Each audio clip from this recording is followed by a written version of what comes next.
couple interviews coming up. Yeah, baby. For you. Yeah, that's why we said screw Phil Simms today. No time for the old man. No time for that guy.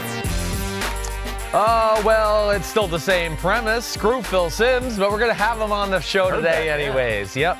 Big Phil will be coming on here in the next 30 to 40 minutes. We'll get his take on the draft, all things Giants, Daniel Jones. Love to hear that. I'm here as usual on a Wednesday with my main man, my buddy, Paulie Burmeister. I always wonder how you're going to say it. Yeah. A couple different variations you go with. Yeah, there is a couple variations I go with. But, yeah, we're going to do a little have fun, interact with the listeners. A lot of that. A lot of that? Okay. 4 pages worth of Twitter questions for you. 4 pages. At least 3.5. And then we also got to tease Laremy Tunsil coming up later on in the show because that was cool. I had a lot of hung out fun with him in Miami, right? Definitely, yes. I mean, great dude. Again, I like this to be a continuing theme for our podcast, to give people, players in the NFL, a little bit of a platform. Laremy Tunsil's got this great personality. He's a franchise left tackle. And all anybody knows about him is he wore a gas mask and it had marijuana smoke because someone left up a stupid video of him right as he was going to get drafted. And I feel like he's been pigeonholed with that subject. So did you guys talk about that? No, we did not. Did you talk ball? Yes, we talked a little ball and some fun stuff. Just like, let's get to know the guy. He's more than just a number with a guy with a face mask. And that's something we're trying to do here at the Chris Simms Unbuttoned podcast. Big Phil and Laremy Tunsil. Yes. Yep. Right. And Twitter questions. Okay. Yeah. Cool. Are you ready? I'm ready. Just fire away. I'm always a little nervous. I'm always like, uh-oh. I hope they don't ask me about like some guy that was, in undrafted free agent that I'm like, right? Does that keep you up at night? It does. It's the worst part about the draft process. Yeah, there's so many guys. Yeah, I'll be like, oh, I've watched the 15 top guys at this position. I got to be good. Right. And then I'll have a coach friend go, hey, did you watch blah, blah, blah? And I'm like, no. And they're like, man, I think he's really good. He might go in the first 2 rounds. And I'm like, oh, my gosh. Let me go turn on another guy. Our producer, Matt Casey, who put these together, that's right in his wheelhouse for sense of humor as well. Yeah. To, like, line one of those up. Oh, of course it is. Yeah. I don't trust Matt Casey. Who knows what he's done? Well, he's probably chuckling in the back right now. Hope you can read. We'll see. All right, number one. And some of these Twitter handles are going to be the most difficult part of the show for me. So I've got this one, @LockedOnColts. Okay, that's not a problem. Okay, we got a Colts question coming. Yeah, imagine that. Tell me why #Colts should not be a Super Bowl favorite. Offense is loaded with playmakers, and the defense is young and ascending. Yeah. I don't think there's I'm not going to get any argument from me there. I do think they're in that type of conversation. As far as I expect the Indianapolis Colts to be in the playoffs, I think they've made some pretty good moves in free agency, getting guys like Justin Houston to add to the pass rush. We saw what they did in the second round of the draft. No, I think the Colts are an extremely dangerous football team. If I had to have an area of their team, and I won't even pull up the roster here as I sit here and talk because that's what I'd like to do, but I think if there was one area I would question just a little bit would be corner.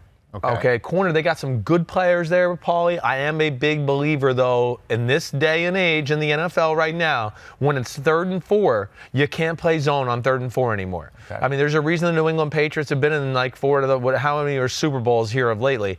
They, in big situations, are not just going to go zone defense and let the receiver and the quarterback find a hole in the zone and go, let's see if you can throw it and catch it. No, this just in. All the quarterbacks and receivers can throw it and catch it. Right. Yeah. So you got to make some things interesting. You got to have a guy like Gilmore or a few guys that can match up in those situations to where some scheme system play doesn't expose your zone coverage. You got to be able to lock up and play a little man-to-man. That's the one thing I worry. I know you like the Colts, and it's nice of you to bring up a concern for them. But how much so? You like them to be a 10-6 team, or are you thinking like 13-3, one of the 3 or 4 best? Yeah, they have the potential to be that 13-3, 12-4 team. Here's the big thing with the Colts. I think this is the biggest obstacle they have to really overcome. The damn division, the AFC South is real, right? Yeah. I mean, the Houston Texans, we know they're not going anywhere. I mean, it's a good football team. You know, you look at the Tennessee Titans and go, damn, they've been a playoff team 2 years ago. We're on the verge of making the playoffs last year. They've made some improvements, and I would just be absolutely shocked if Jacksonville is not really good. With just the improvements they made on offense, getting Nick Foles at quarterback, I just look at them and go, with that defense already, and so that'll be the big thing. Yeah, on May 1st, They all look pretty good. They all look pretty good. Would you put Indy at the top of the list, though? Is that division? Yeah. I think I would. I would, yes. I think I have the least amount of questions about them as anybody else in the division. But, man, that's going to be tough. And a lot of where they're seated is going to be how they come out as far as some of those 6 division games and how they fare in them. I think at Locked On Colts will be happy with your response. Good. To his question and all of mine. All right, number 2, Brad Goodchild. Better chance of DK Metcalf, who went to Seattle, turning into Julio Jones or Kevin White. Both had awesome measurables, but not great receivers. Yes, okay. That's a really good question. I think that's exactly what probably the people who didn't like DK Metcalf, they probably went, ooh, that might be Kevin White. And the ones that liked him said, ooh, that's Julio Jones. I tend to be the guy that goes Julio Jones. There was questions I had about Kevin White when he was coming out in the draft. If anybody ever wanted to go back and listen to my old Bleacher Report podcast stuff, it was him and Amari Cooper. And I went, man, this Kevin White's good, but he doesn't play nearly as fast as what his 40 time was at the time. And the other thing that really bothered me about Kevin White's game at the time, too, was yards after catch. His ability to make a play with the ball in his hand after he caught about it was almost really non-existent, to where that's not the case with DK Metcalf. And I think if DK Metcalf was in West Virginia's offense, we would have seen a lot more production and help there as well. So, no, I tend to be DK Metcalf more the Julio Jones guy when all said and done. More DK Metcalf here with our question number 3. Orion Chuz would like to know, given that both Paris Campbell and DK Metcalf were higher on your overall wide receiver rankings and still available when Kansas City picked Mecole Hardman, was this a case of him being a better fit for their offense, especially in light of the Tyreek Hill situation, or would you have gone in a different way? By the way, big love for the podcast from all the way in London. Thanks, man. Yeah. That's always good to hear, especially when you go across the pond and get some loyal listeners there. I love that. I guess, okay, so here, that's another really good question. No, if I was the Kansas City Chiefs, I would have taken Paris Campbell there.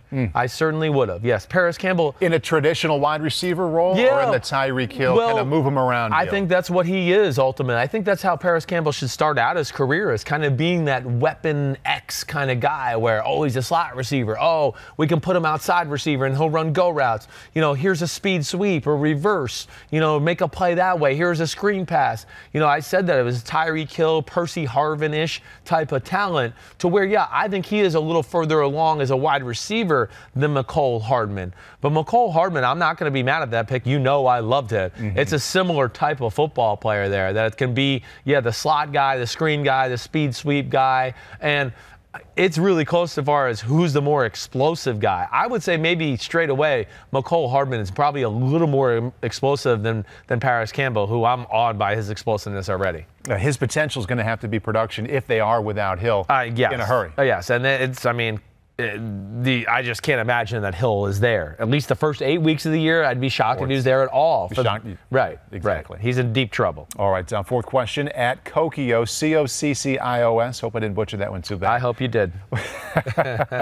What are your impressions of Chase Winovich? He went to the Patriots. You think he can make an impact as a Vrabel Ninkovich type player? Your draft party was awesome, by the way. Thank you very much. That's exactly how I see him. When he got drafted, I said, well, there's their Ninkovich. There he is. I mean, perfect fit for everything that the New England Patriots want to do, especially their front seven. I mean, 1 week it's a 4-3. The next week it's a 3-4. You know, the next week after that it's a 2-4. It's 2 down defensive linemen and 4 linebackers, and they're playing nickel, so they're all over the place. And Winovich is a football player. He can do all of it. He has that kind of range. He does. He really does. I mean, again, I think everybody saw it on film, and then when he went to the combine and put up numbers where we all went, okay, the guy is as legit as we thought on film, and now we have the numbers that match up. You saw him in person when we watched Notre Dame play them this year. I mean, he's got incredible get-off, incredible motor coming off the edge, and I think he's one of those guys, too, that he's a good enough football player. If they were like, hey, we got to play you at middle linebacker this week because we're a little thin there, they could do it. He's smart enough and I think versatile enough to do all those things. You were there working for the Pats when Ninkovich was there, right? Yeah. What allowed him? Number one trait he had as we look to to Winovich allowed him to be that versatile and that productive for so long? Yeah, I think the big thing is he is a bigger, stronger man than I think people realize. Like, he is part caveman Ninkovich, okay? Like, and I mean that in the most respectful way. It's a compliment. But it is, because he's got a forehead and a jaw where you're just like, damn, if I punched him, I don't think he's going to be fazed by this. So he had that going onto it. His attention to detail as far as knowing what his role was in the specific defensive play, and his attention to detail with his own mechanics, hand fighting, arm position coming around the edge. Those are the things that made him go from a good player to, oh, you're a Patriots legend who always seems to show up in the big moments, along with the versatility we talked about. He could drop into coverage. He could rush the passer. He could blitz up the middle. He could do all those things, and then New England puts great value on those kind of guys. All right, Cards fan from New York City, Jord/XN Jordan. Yeah. Who will win more games in the upcoming season, Kyler or Haskins with Washington? Oh, okay. That's a really good one. I do think that the Washington Redskins are the better football team. So right away, I ultimately want to say that. Now, the caveat in that question. Are we doing this I again? just drank my coffee, so I got a few burps to get out, okay?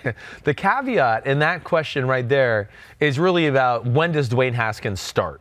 Right? I mean, I think Kyler Murray, and we all know, he's the starter. Steve Keim already said it. It's game one, he's the guy, he's going out there. You don't think it's the same for Haskins? I think there's a little more doubt there. I think when all's said and done, I don't know how I feel about it. I think Haskins is clearly going to be the most talented guy on the football team as far as the quarterback position.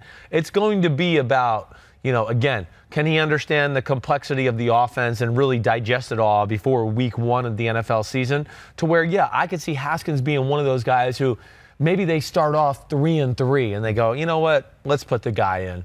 Enough of Colt McCoy or Case Keenum. We're 3-3. We think we would have been 3-3 if Dwayne Haskins was starting anyway, so let's just put him out there. That's where I question it. So I guess what I'm saying in the end of the day is I'm probably going to give a few more wins to Murray, but that's a tough one for me to answer just because I'm not sure when Haskins cracks the starting lineup. Wouldn't it be kind of a disappointment when you look at the veteran lineup in that quarterback room if he wasn't starting right away? It would be a little bit, yeah. Kind of a sign that, okay, whether it was mini camp or summer training camp, something wasn't quite there the way they wanted it to. Yeah, right. Well, and I think that's part of the reason we saw some of the steam fall off of the Dwayne Haskins train through the draft process. Is just, again, I know I've said it many times, he just was young. He truly is 21. He showed that he's 21.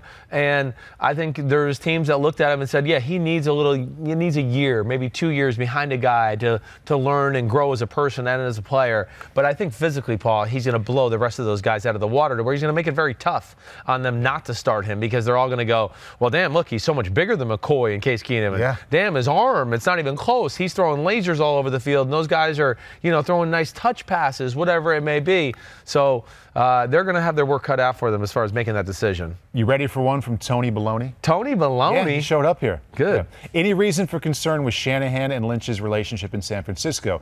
They seem pretty chill from the outside looking in, but you would know best. Yeah, I do know best, and Tony, I can tell you that conversation is baloney. Oh, I'm pretty good. What's this story anyway? I don't know. I knew this story was going to come out because I had some NFL insiders over the last month ask me about, hey, are things good with your boy and John Lynch? I've heard some rumblings here and there. What's the basis? I don't know what the basis is. I gave my little 2 cents this morning on Pro Football Talk. I think there's 2 things that are the basis for this. One, they're 10-22 so far in their 2 years. So anytime people see that, they go, well, there must be friction there. I think the other thing that adds to that is the 2017 first-round picks. Solomon Thomas, Reuben Foster were both defensive guys, where I think people are pinning that on, oh, John Lynch must have drafted them. They're defensive guys, and they haven't worked out, and they just assume there's friction there. And that's not true either. Seems like a reach. That's a reach. And Kyle Shanahan, at the end of the day, is the guy making these picks. So anything John Lynch does,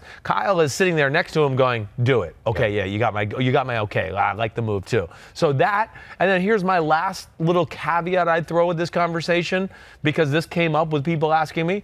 I know Mike Shanahan's around the 49ers a little bit, and in NFL circles, front office people, scouts, when they see, another prominent figure around, they automatically question, does he not trust the people in the front office? Does he not trust John Lynch to make proper evaluations? Is that why he's got to ask his dad to be around, whatever it may be? No, his dad's around because he's a all-time NFL legend. He won 2 Super Bowls, and Kyle would be absolutely stupid not to have his dad around from time to time to go, hey, Dad, am I saying the right things? Am I doing the right things? What do you think of this guy at this position? He's leaning on his dad when need be. Mm-hmm. And I don't know the answers to these things. Nice resource to have. I'm just throwing all these things out there to why I think this conversation even started. All right, more with the 49ers here from To Mars and Back. How does the new 49ers wide 9 scheme fit with Nick Bosa, D Ford, and the whole D-line? Before we get to the specifics of that, wide 9 is? Wide 9 is like your defensive end, right, where,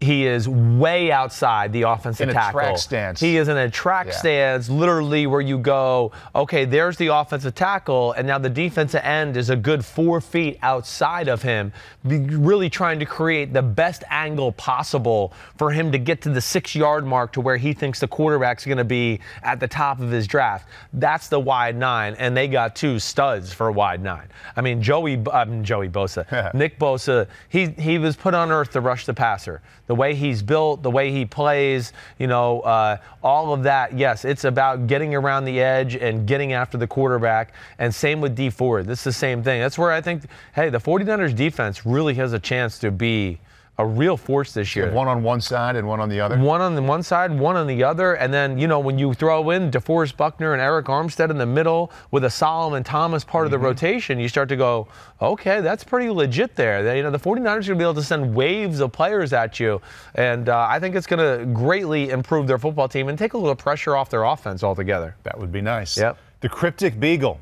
The Cryptic Beagle. Might end up being the best name. Right. We'll see. Which NFL players would you pick to be Avengers? This is a perfect question for you. Love the pod. Thanks for preaching self-scouting and keeping it real, homie. Thanks, man. Appreciate that, homie. That's a nice one. I like his name, too. I'm waiting for somebody to rip you at the end of one of these questions, by the way.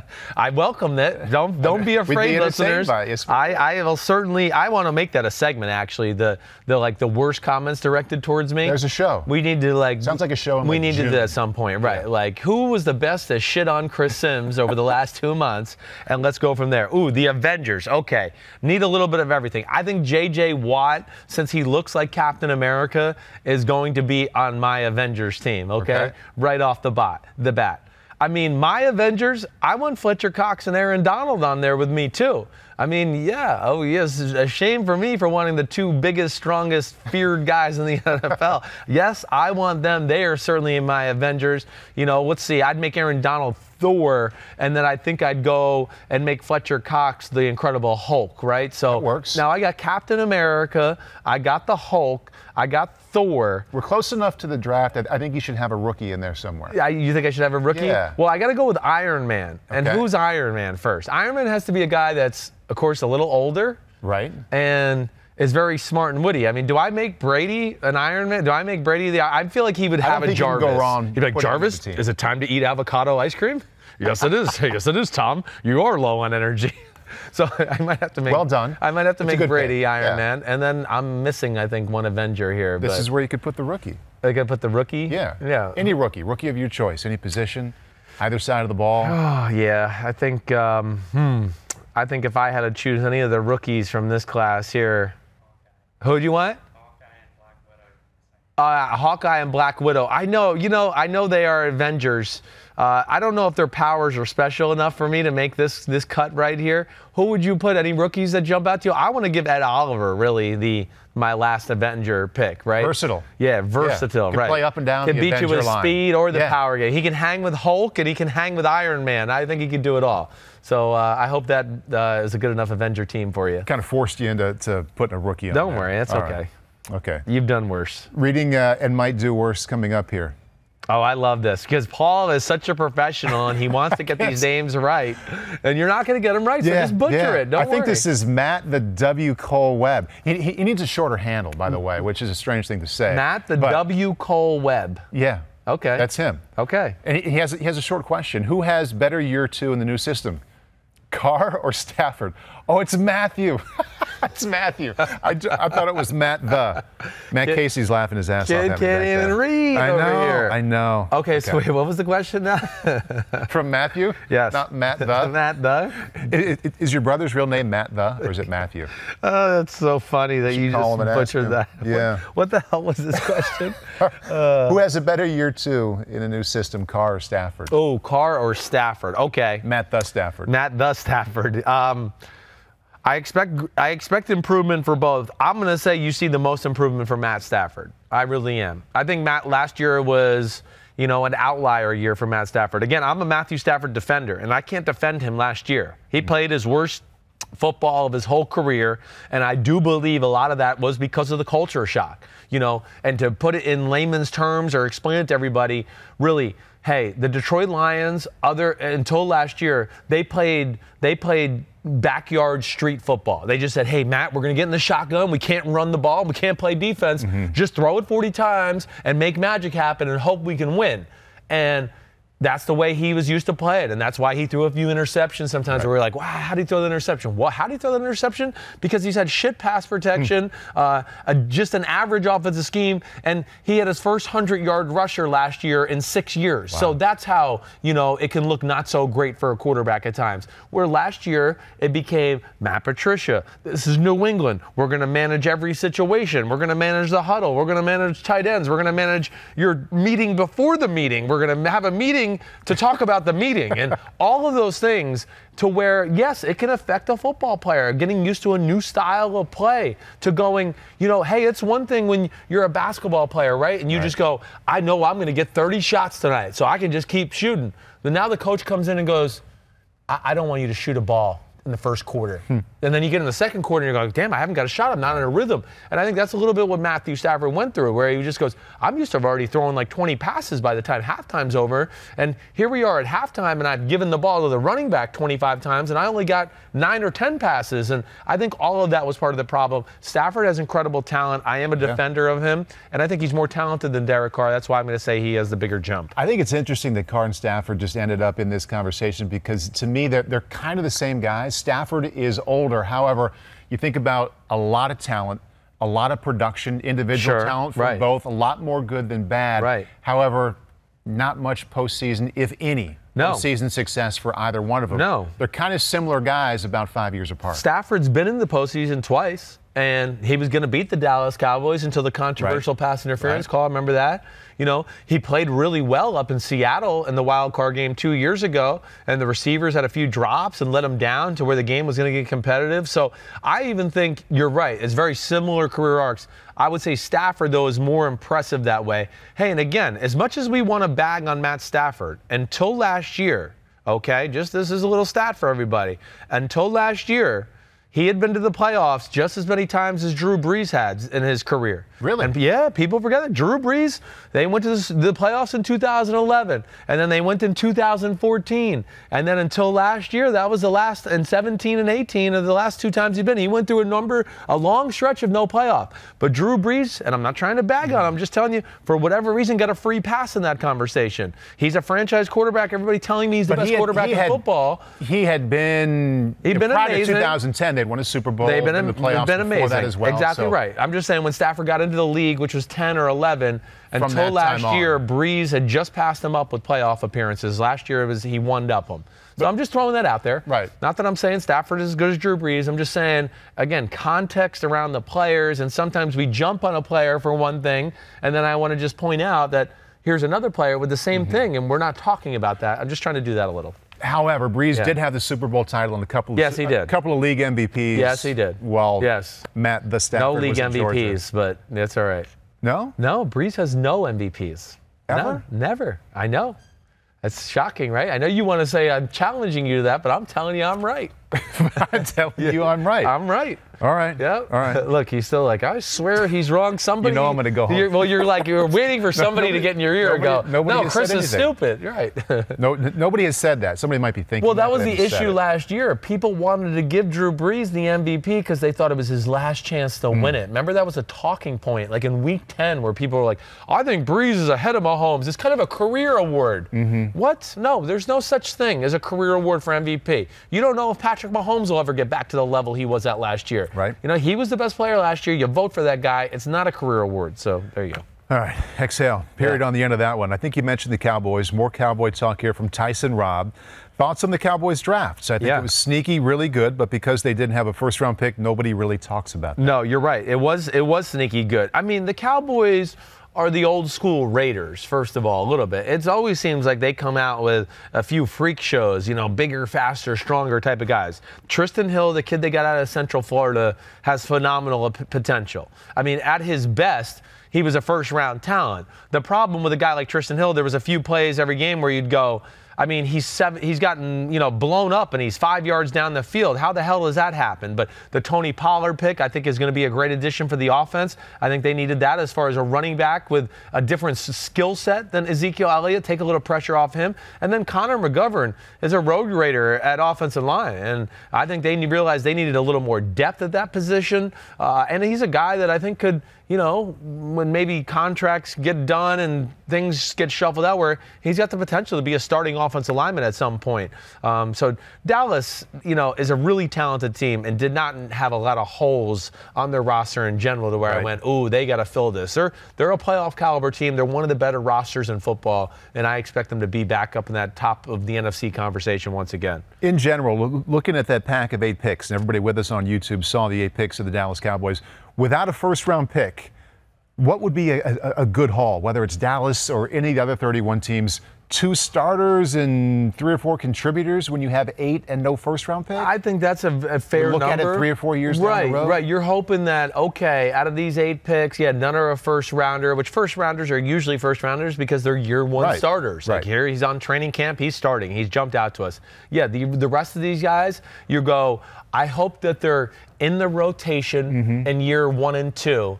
And at the very worst, starting for our team at some point in year 3 and have, 2 or 3 of those guys. That's really where you look at a guy like Tristan Hill, not going to be a starter in year 1, but part of the rotation. And you hope he impresses you so much that you go, okay, next year you're the starter, or at least you're quicker to be a part of the rotation, and then maybe you mature enough in year 3 to where you are the guy. Where somebody in the background is producing, because the next question is about the Cowboys draft again from Hawk Panther 11. Was Amari Cooper, they gave up a first-round pick for him, worth the trade for Dallas? I do. Yeah, I look at it, and okay, I mean, if we're going to just sit here and go through the draft, first of all, we just talked about how the Cowboys had no really glaring spots on their roster that we said, ooh, they need to fix this position. A big reason you can say that is because they have Amari Cooper. Exactly right. That was the #1 issue with their team going into last season, where, remember, they were trying to sell on everybody, and all the fans were going, you guys don't have any good receivers. They were trying to say you can win without top-tier receivers. You don't need top-tier receivers. And they basically, the Jones family, which I give them credit, they self-scouted thyself and admitted, we undervalued the position a little bit. You need that difference maker. And, where the Cowboys were picking, which was what? It was going to be, pick 27? Was that 24 or 27? Yeah, I think it was 27, right? And I think with there was going to be no position that really had value if they were picking at 27 this year, that they were going to go, ooh, we need that. Especially if there was a receiver, like the receiver available at 27, not as good as Amari Cooper. Definitely not. Amari Cooper was a top 10 pick for a reason. He's special that way. His first 2 years in Oakland were special. And then some issues happened in Oakland. I think he got in a funk. He was dropping the ball. The offense didn't find ways to get him the ball. It seemed like him and Derek Carr lost their connection. He talked about it last year a little bit, how he had kind of lost his love for football a little bit and got lost in his way. And he had to kind of reinvigorate that to when he got to Dallas to go like, why am I being so serious all the time? Like, why don't I enjoy this? This is kind of cool. I'm playing receiver in the NFL. Yeah. And then we saw a totally different player. We saw the guy we saw the first 2 years. He has the type of talent to be one of the 5 best receivers in football. Great route runner, We saw last year he can go 70 yards to the house and outrun people for long touchdowns, be over the top, do all the stuff you need. You made Hawk Panther very happy. Good. About his Dallas Cowboys. At Marcel Martinez, this is even better. Love this one. What's up, Simms? Vintage animal question. Yes. If NFL position groups would suddenly transform into animals, which type of animal would they each be? Is the diva wide receiver a gazelle or more like a cheetah? Keep it real and love the pod from Germany. Man, thank you. That's 2 from overseas. Peace. What up, Germany? Okay. I like to hear it. Okay, all right, so this is easy right off the bat. O-linemen are cows, okay, right away. That's not very nice. They're cows. That's what they are, though. They want to sit in the corner of the field and graze, and they don't want anybody to bother them. Mm-hmm. That's why you need a psycho offensive line coach, because every now and then he's got to stick the poker in their butt. And they're like, get out of that field to the corner. Let's go. Get a jog going. Because that's what the offensive linemen will do. They'll even, in the weight room, they'll hide in the corner of the weight room and it's like, oh, I don't think coach is watching us every second. I could cheat a few reps or sets here or do that. That's just the way they are by nature. Yeah. Got to tell the story. One of my old roommates at Iowa, Brett Bielema, head coach at Wisconsin, now he's with the Patriots. Grew up on a farm just across the Iowa-Illinois border, and they had a lot of pigs there. And when he and his siblings got out of line, they would get hit with the hog whomper, which is an electric, basically an electric paddle. Right. Yeah. That's insane. Right? Yes, insane. Yeah. So that's what you do when you're bored and growing up on a farm. You go, let's see how much that thing hurts. Better stay in line, right? Seriously. Yeah. That's crazy. Yes, okay. Well, so now we know about Bielema. Now we know why he's a little crazy. We should get him on the show sometime. Yeah, he would be fun. He'd be awesome. But he's not going to be fun anymore because he works in New England, and they're going to get the muzzles on him now. He's done. But yes, the cows are O-line, defensive line are bulls. Okay. Yeah, I mean, castrated or not, they're bulls. They're angry, they're mad, they're always got an edge about them. That's more of a compliment than the offensive lineman being cows. Yeah, that's right, I know, sorry. But yes, I look at them like that. Are receivers gazelles or cheetahs? Because those are really the 2 positions for DBs and wide receivers. It's one of the 2. You know, like receivers, like a cheetah or a gazelle, if they have like one little thing that doesn't feel good on their body, they like limp. Right. Like, what are you limping about? My right pinky hurts. Yeah. So you're limping? Yeah, because they're like so used to being like these physical freak feeling great. You're right. So nice. Exactly right. But they are freakish that way. Yep. Quarterbacks are, I don't know what quarterbacks are. Could quarterbacks even be animals? I mean, they got to be some sort of animal. They got to be some like kind of nerdy, smart animal that we're not thinking of. I'll get to that in the future, but we hit enough. We hit enough right there. I think that's good enough. I'm putting a cheetah at that wide 9 that you talked about. You want to go San cheetah Francisco? at wide 9? We paid a little extra to get some kind of tour at the safari park in San Diego. Yeah. You been there? Yeah, I have. A few years ago, my youngest was very into cheetahs, and we got to watch it. They brought one out, and they were going to like drag something in front of it, whether it was like a hunk of meat or his favorite toy. I don't remember, but it got him going into a full sprint, and he went from literally 0 to like 75 in 3 or 4 steps. Yeah. It's like insane. Unblockable coming off the edge. Greatest athletes on the planet. Some may say get him the football, but I would put him on the defensive side. You want to put him on the edge? Yeah. I worry about him being able to hold up against the run game, okay? I worry about that. I worry about the first time the guard comes around. There's no perfect candidate. There's no perfect candidate. There's no perfect first-round pick. You're right. There is no perfect first-round pick. My Matt Casey got in my ear with the quarterback. He goes, maybe it's a fox. Fox could be possible. You know, Fox just stole one of my chickens. That's what I saw mean. It happen in my house. Sneaky, crafty, can shuffle around the pocket, still make things happen. Knew what he was doing. You know it. Fox, they're definitely up there. We're missing one for our quarterback. I just can't think of what it is. It'll hit me when I stop thinking about it. Owl. But actually, a wise owl up in a tree. A wise owl up in a tree with that great vision. Smart. That might be kind of mean. That could work. Control. That could work. I could see that. Yeah. Brady's got some of those qualities. They stole one of our chickens, too. Speaking of mean quarterbacks, we better call my dad. I think we got to interrupt. Already? I think so. We told him 11:30 and it's 11:40 and you know he's going to be bitching and Is that why he has one more and we'll call him. Okay. Right. Let me text him because he's already, where are you guys? Can you text and listen at the same time? Yes, I can. We'll do it. Sam Ferrier would like to know, do you think there will be any bad blood between Devin Bush and Justin Lane at the Steelers after what Bush did to the Spartans logo on the field? Really enjoy the show, guys. Sending love from Scotland, 3rd from overseas, by the way. Oh, that's a good question. Okay, more times than not, little college rivalries don't carry over to the NFL. Fun, right? It is just fun. I'm sure Justin Lane's gonna, make some comments about it in the locker room and, tell them that was messed up and whatever else. But all in all, I think that's the one thing you learn about when you get in an NFL locker room.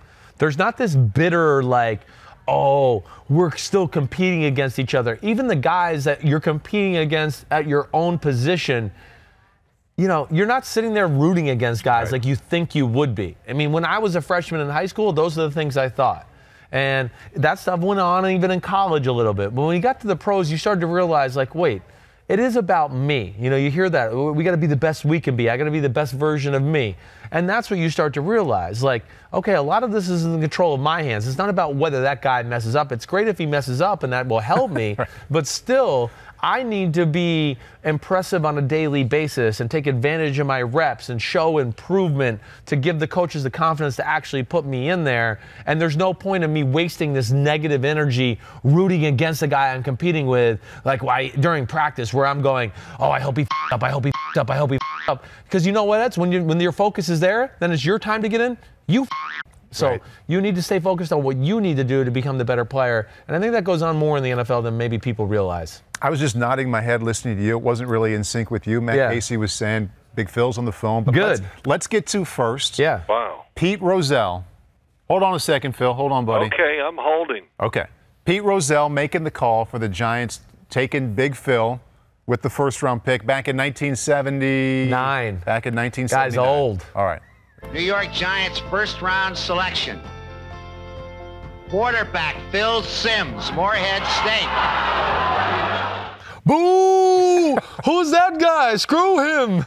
Okay, but did you show a video of it? Oh, yeah. Yes, we did. Yeah. We showed the video. Okay. Go ahead. Right. Tell the Now truth listen. here. Let it go. Let's hear it. Go ahead. That is, as I understand, a reenactment. Would Pete Rozelle stand up there and mock me with the draft and smile and laugh like that Are you as still the mad? commissioner of the NFL? Are you mad? It sounds a little heated. It sounds a little No, but would he pissed do off. that? Would he do that? If he did, I would go up on that. I wish I was going to run up on the stage and hug him, and then I'd slam him in the ground. Hey, what's so funny, Pete? How's that? You like that? Where were you? Where were you when that pick was made? I was at Morehead State, sitting in a hotel room waiting for the phone call. And you've always talked about, all right, so first of all, you have been told, though, just to clarify that the NFL told Pete Rozelle to reenact the pick to get a better reaction for TV. Dad has always said that. As long as I can remember. So I just can't imagine he would go up there and act like that with me being picked. So and I have been told that. I've never verified it per se, but just the whole thing and the fact that he smiles so much and all that. He did smile. He did have that. Yeah, so all that tells me it is. And then, like I said, if it wasn't, then I wish they'd have had what they do now. Oh, come up and hug Roger. And then I'd been like, who was it? Was it Chris Wilkins? Yeah, Christian Wilkins, yeah. Yeah, I'd come out there and jump up, and I would definitely get some ass on him and knock him down. That's great. But the other thing is, I was listening to y'all for a few minutes. Yeah. You get paid by the curse word? Because if you do, I want you to buy me a new house. You're 'cause you got talking a lot of money, you're bro. talking to your son and not me, Phil. Yeah. Right? I know, Paul. And Yeah. the last thing is, Yes. you two are anti-Tom Coughlin. 10 minutes early, hey, I'll take 10 minutes late. I mean, I consider that a victory. I hurried up the segment because went I to said call my you. dad was my dad's going to start complaining here, so let's get calling him. Yeah. Okay, wait. Other thing I want to What ask. do we got? Well, I want to ask you a little bit about your own experience because as of just this past week, you were the worst top 10 pick in the history of the Giants until this. No, really? No, well, no, not really. But at the time, of course, it was not. Oh, at the time, you mean at the draft? Yeah, right. And tell us about. I want to hear that. I am your son. You never told me you were in the hotel room in Morehead State. Tell everybody what you were expecting when you were expecting to get drafted, who you thought was going to draft you, and did you know you were going first round? Yes. Okay, so answer all those. Okay. Ray Perkins called my head coach about a week before the draft and said, we're going to take him with the 7th pick of the draft. Okay. So my head coach, I ran into him. He goes, come on, come here. He goes, the Giants are going to take you this and whatever. So I knew that. I worked out for him. I had a great workout. Back then there was no so-called combine, so I had to run a 40 and throw for everybody every time somebody came in. I truly had weeks where I threw every day of the week for a football team. And so I don't know how many workouts I said. I probably overestimated. I'm going to say I probably had anywhere from 15 to 18 pro workouts with football teams. And I don't know. I can't remember everything. I'm going to say at least 6 teams told me, we are taking you in the first round. Okay. And, of course, the other team was the San Francisco 49ers, who were going to take me, I think, with the first pick of the second round. They took a running back, if I remember, maybe from UCLA or USC. I can't remember his name. And I kept telling them, Sam Weish was always calling me. And I said, Sam, this team and that team, they've already told me they're taking me in the first round. He goes, no, we've already checked. You're coming here. We got you. And Coach Wall said to tell you he wants you out here the next day, and we're going on the field, and we're going to start working. And I was like, oh, okay, but I don't think I'm going to be there. So that whole thing, the story about Bill Walsh working me out twice was really cool. And just the way he talked to me, he was so different from everybody else, which we know now. Everybody wanted to see fire it, lasers, how far can you throw it, do this, do that. And he was the exact opposite. I want you to throw it soft. That's it. Oh, just try to be throw it softer. And, he's talking like that to me. I'm going, man, this guy's weird. And it was really a great moment. And I got done working out with him. I had an unbelievable workout with him because, throwing it soft, okay, I can do that. And he, oh, good, that another beautiful spiral, this. So we get done, and he goes, look, I want to draft you and this and that, and here's what's going to happen. This is what's really cool about him. You're going to be the leading passer in the NFL next year as a rookie. You're going to set records. And he goes on and on. I'm sitting there looking at him like, I don't know what I was looking at. He goes, well, you don't believe me? And I go, yeah, I believe you. So he started going off, Virgil Carter, Kenny Anderson, all the guys he had at Stanford, whoever it was always the leading passer. And I think that year, my rookie year, Steve DeBerg and the 49ers did set records in passing departments. In fact, with 3 games to go in the season, he put it up on the blackboard or whatever they had a screen at the time with an overhead projector, and he says, here are some of the records in the NFL with passing. I don't care if we have to throw it every down. We're going to break all these records. And because they weren't very good, and he didn't care, and he just kind of wanted to make a point to his team. And, the rest is history. They were a great passing team, ahead of their time, and Joe Montana in the 3rd round. Ooh. Worked out pretty well. Is that where you wanted to go, Phil? Did you want to go to San Francisco? Absolutely. Oh, my God, after working out for Bill Walsh and hearing all that, wouldn't you be sold? Yeah. And just the way he talked about football. We watched tape together. Why are you throwing it to this guy? And this and that go. I want to say, I don't know. If they look like they're open, I just threw it. I don't know. I can't remember. Our offense consisted of like 4 passing plays and roll out right and roll out left. It was not very sophisticated. So I got lots of great stories about that too. But just watching tape, and if I missed a pass, why did you miss this? And I go, I don't know. I think I tried to throw it so hard, I just kind of was a little offline. And I'd say that. He goes, okay, well, we'll correct that right away. So it was awesome. The draft day caught everybody by surprise. I didn't tell many of my teammates on the team. I told just my probably 3 or 4 closest friends. So when it happened, of course, my teammates were shocked. The school was shocked. And they tried to throw together a press conference, which is hard to do at Morehead State, and got a few reporters there. I borrowed my roommate's sport coat because I didn't have one, Rich Yeager, who I'm still good friends with, and put that on and went and had a press conference. You still have the sport coat? No, I gave it back. It was tan, just wasn't quite my color, and whatever. But it was, it was a pretty exciting day. In fact, I was in a fraternity, Tau Kappa Epsilon. They threw a big party, of course, that night. And I went to it, and I go, well, I'm not really going to have any beer or have a great time here because I got to head to New York, I think. I went up about 2 days after the draft to meet the press in New York. There you go. Like it. Yeah. Oh, I mean, it's just amazing where the world was in 1979. He's got another story, where part of his workouts was he had a catch with Joe Gibbs. Really? And Joe Gibbs, they just had a catch, and Dad, correct me if I'm wrong, threw him like 20 or 30 balls, and he was like, okay, that's good enough for me. No, I didn't even throw that many. Not even, see? I swear, it seemed like I warmed up. I threw a couple right at his face about from 15, maybe 20 yards away. And after I threw, it seemed like it was 10. It might have been 20 or 30, Christopher. but I threw him right at his face, threw perfect spirals, and, kind of put some juice on him. He goes, okay, I've seen enough. And when he called me and said he's going to come work me out, I said, Coach, the workouts are over. It's illegal to work out. Oh, don't worry about it. It's okay. That's great. So all those years where you were playing the Redskins twice with Joe Gibbs on the other side, did you ever walk out after the game or see him before the game and have a laugh about that? No, I never did, because he was an assistant coach there then, so we never really talked about it. All the times I've talked to Joe Gibbs over the years, we were at NBC, I think, at the same time, whatever, I met him. We never really talked about it. We just talked about how we could beat them, they could beat Philadelphia, and then Philadelphia could beat us. Right. And he just couldn't get over the fact that the three of us just had this revolving thing going on where nobody could just dominate the other two teams. So we talked about that a lot. But, Joe Gibbs, of course, we know what he's done. I do know this. Every time I played the 49ers, Bill Walsh would come and find me and shake my hand and lean over and go, "You're everything I thought you'd be." And, I just go, wow. Nice. He was just so great that way. Yeah. Especially after my early struggles and getting hurt a few times early in my career. After those games, he'd always come over and say something. So it was great. That's cool. All right, we got some questions for you, yeah, okay? Let's go. Yep. This is from the masses. The people want these questions, all right? So, oh, boy. Yeah, we're taking questions off of Twitter today. So go ahead. Shoot them away. Here we go, Phil. Easy name, which we like. Yeah. Andrew Salinger.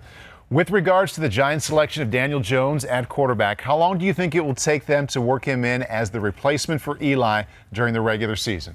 Well, that's an easy answer. I think we all know it depends on the performance of Eli Manning, but maybe not even that. It probably will rely more on the record of the New York Giants. As soon as that record gets to a point, if it does, that they just go, okay, where are we going? Even if we win out or whatever, play well, we're not going to win them all, we're not going to the playoffs, then I think they'll find a way to work Daniel Jones in there. Yeah, I mean, what is that record, do you think, right, Dad? Like, is it like 2-4? If they're at 2-4, do you think that's enough, or do they still go a few more weeks to go, maybe we can make a run with Eli? Like, what is the line of demarcation? I don't know either. I would guess, that's a good question. I'm going to say at least half of the season. Okay. And then they know if it's half of the season, they see no hope that the team is going to go on a 6-game winning streak or can go 6-2 or whatever it is it takes. Then I think no matter what, Eli Manning's going to get the benefit of the doubt, and they'll take it as long as they can. And, if they get Daniel Jones, let's think of hey, maybe he gets done. The team plays well. They're in playoff contention. He never gets in there. That could happen. But if Daniel Jones gets to play 3 or 4 games, that will be plenty to take into the offseason and then build for the next year after. That's because, after 3 or 4, you kind of get the feel. And what we see from a lot of these rookie quarterbacks, maybe not Baker Mayfield, I saw it in Sam Darnold last year, and I think you guys did, there comes a time where you go, oh, my God, another week. Right. Oh, here we go. And I've heard you talk about it a lot, Christopher, the pressure, not necessarily the pressure, but just the constant, here we go again, practice, do well, learn this. It's like learning a new book, a new language every single week. And the fact that they've gone through such strenuous off seasons is a big deal too. All right, and we got another question for you, but we do got to hit. We got to hit on Daniel Jones a little bit. Sure. I mean, you did. What do you want? Well, you had a great moment, I thought, in the New York Post on Saturday. Where Steve Serby actually wrote down what I said? Exactly. Steve, way to go. So, it's a 50-50 proposition with him, but go ahead. Okay. All right. But either way, I mean, you told the Giant fans to pump the brakes a little bit. Let's give the kid a chance. I almost feel a little bit guilty myself that I've maybe led this charge a little bit as far as the pre-draft evaluation, and I didn't think he was a first-round quarterback and all of that. But I do find that the criticism right now is over the top. And, I guess obviously you do too. Well, yes. But listen, what do the fans know? And what does the media know? Right. The media, of course, I'm not taking shots at them, but I guess I am. Most of them only know what they read or see on TV and hear people say. And then, of course, they're calling people all over the NFL and getting information. And I just go, I never really did that. I don't think you do it a lot because you know they're going to lie to you. Right. And I've seen general managers and people in front offices tell people things, and then when it's over, they meet each other again, and the general manager starts laughing, going, "Hey, yeah, you went with that. That was great." And I just heard this story like 2 days ago. It was awesome when I heard it, and it was two people I knew.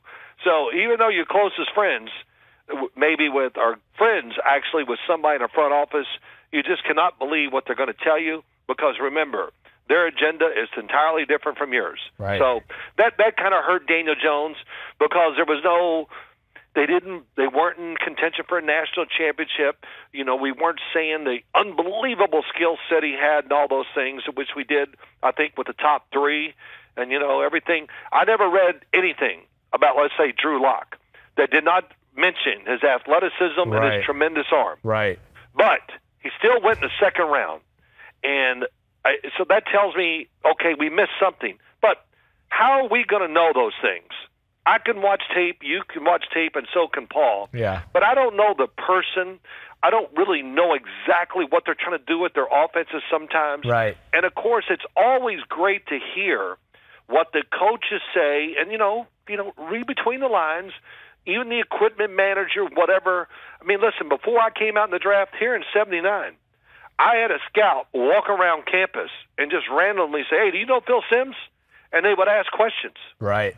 And does he go out a lot? Is he a big beer drinker? You know, all those things. I was going like, damn, what'd you tell him? Right. Right. So just think what they're doing now. Yes. And Right. I think the Giants explained it well. They like the fact that he is, you know, a true quarterback. I think they like the fact that there's a lot of discipline to his game and all those intangibles that we always talk about that sometimes are hard to identify. I'm not going to try to, but I think all of us are ex-quarterbacks. I think we know they're big. Right. Mm-hmm. And I think they found out his are big, the way he handles himself. But you got to remember, too, you know, this is what we overlook. He's got good NFL size. Yep. Really good quarterback mobility. Right. He's got a decent arm. Right. That's all. So his arm definitely gives him a chance to make most of the throws in it. Is he going to make the Aaron Rodgers, Patrick Mahomes, even Joe Flacco, Roethlisberger, all those guys, whatever? Is he going to make the throws like they can to win games, those special ones? No, he cannot make that throw, but that's not how we define. You don't have to be that guy. Right. I know a lot of those guys that could do it that never basically even played or started in the NFL. Right. All right. So last thing on just the Daniel Jones subject, too, because this gets brought up a lot with Daniel Jones, just as far as, you know, the demeanor thing in New York, and you got to be able to handle it. You know, there's been guys like you, Dad, of course, Eli, Kerry Collins, where I feel like, you know, you guys have a great way about you to where you can't tell if you threw a 50-yard touchdown sometimes or threw an interception pick six. You kind of keep the same face. Do you think, like, your attitude and the way you were as a human helped you out in your early part of your career dealing with the New York media and the attention around the quarterback position? Yeah, you know, it's funny. It's always brought up and everything, and I just say this. I don't remember, you know, being upset where it really got to me about the way people thought about me with the media's writing and all that. I don't. In fact, I really don't. I remember, I'm not going to say his name, he wrote a really rough article on me, and they were all interviewing me around my locker on every Thursday afternoon. I did my press conference in front of my locker, and he was hiding in the back, and I said, "Hey," and I called out his name. I said, "You can come up here, man. You know, it's all right. You know, I'm not going to, like, knock you out or anything." And, you know, and everybody started laughing. I said, because I understood when when you play bad enough, what do you think? They're going to write something good? Right. So I always, of course, if you, in my famous line, not famous, but to say this, if you can't handle criticism and adversity, then you sure as the hell are not going to be a successful starting quarterback in the NFL. Right. And here's Aaron Rodgers. As great as you talk about he is, we all do. He gets criticized and faces adversity. Just think what he's facing. Now just think if you're on a team that's not even good enough to think about getting to the playoffs and you're not performing as well because of all those things, and we can't give you the benefit of the doubt because you have this super talent, what you're going to face. So that's all part of the job. And, you know, if playing well as a rookie and you get beat up and you don't play if that ruins your confidence, then you weren't the guy again. I hate that when everybody brings back the stories. Yeah. Well, he got beat up his first year. Big deal.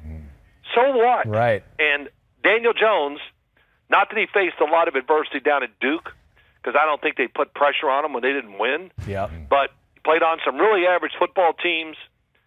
Did they get anybody else drafted on their football team this year? Oh, I don't know. There might. I'll look that up, but keep going. I kind of looked as it was going along. I said, I don't see another Duke player being drafted. Right. So I didn't see any wide receivers running down the field going, oh, man, he's unbelievable, Right. which it just seems like every team has one. So, he's faced adversity.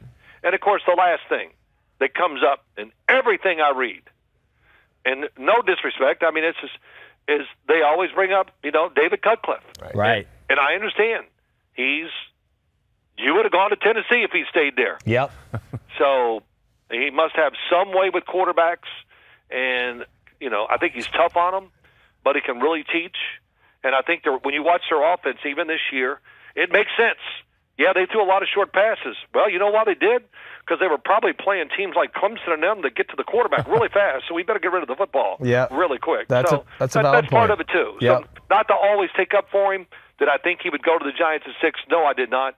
I thought that the Giants would wait to the 17th pick. I thought he would make it there, but they did what they did, and we'll live with it. But he didn't want to listen to his son, who told him at the wedding in Boston last week, lock it in. He's going 6, right. Dad. He did claim that. Yes. Yeah. What'd you say? Remember when we were in Boston last weekend for the wedding, I was going, it's Daniel Jones at 6. It's guaranteed. Well, yeah, you did. And I just go, gosh, I kept going, really? And, listen, so many things, I go back and forth. We're going to extend Eli's contract. And what did I tell you when they did that with you two? Yeah. Oh, that means they're drafting a quarterback in the first round. Right. They're throwing smoke signals out there, to camouflage what they're doing. So here's what confuses me. Paul, how about this? Yes. He tells me this, then he has a mock draft, and he doesn't even do it. Well, I'm the GM. I stayed true to my board. He did draw the I line got and you. said You're right. that. He said, this is what I would do. I do think the Giants are going to take him at 6, but I would do this. So You're right. You set it up very well. One more question here. One more question here, Dad. And I think this is for you, Christopher, right, to start out with. What is your favorite Bill Parcells story that your dad told you? Oh, gosh, there's so many. And then, honestly, as you could tell today, my father doesn't tell me all these stories all the time. I hear them for the first time in these type of settings. I mean, I always loved when Dad always thought his first name started with F. That was always one because, Bill always would throw a 4-letter word out before he said the rest of Dad's name. Effing Simms. I checked my birth certificate to make sure my first name began with a P and not an F. Yeah. Right. That's a good one. I mean, hey, Bill Parcells calling my house while I'm being recruited in college, okay? Yeah. And my mom going, oh, Bill, where do you think Christopher should go and pick for college? And he told my mom to cut the umbilical cord. Yeah. That is a classic one. Cut the cord, Diana. Cut the cord. Let him make his own decision. That is a classic. But as far as Dad's stories, I don't know. I loved watching NFL films when he would just, bitch at Dad or, hey, Phil, I'll worry about the clock. Those. I'll run the game. I'll run the game. Right. Yeah, but how about sending a play and it makes sense? That's what I really want to say. But holy Christ, you're killing me out here. So wait, any other story that really jumps out to you about Bill Parcells? Well, there's so many. Look, every day was the end of the world. We must have a great practice today or we are going to be the worst team in football. So as soon as you walked in the locker room, the tension was there. I don't care. When we beat the 49ers 49-3 in a playoff game, he came and put his yellow notepad on the lectern and looked at everybody and just went into a rage. Offensive line, you bunch of my quarterback took so many hits. We're lucky he's going to play in this championship game, God, and just went on, and walked out. And I mean, it was an unbelievable tirade. I just went, hell, did we lose? But in 1984, my career and his career with the Giants were on the line.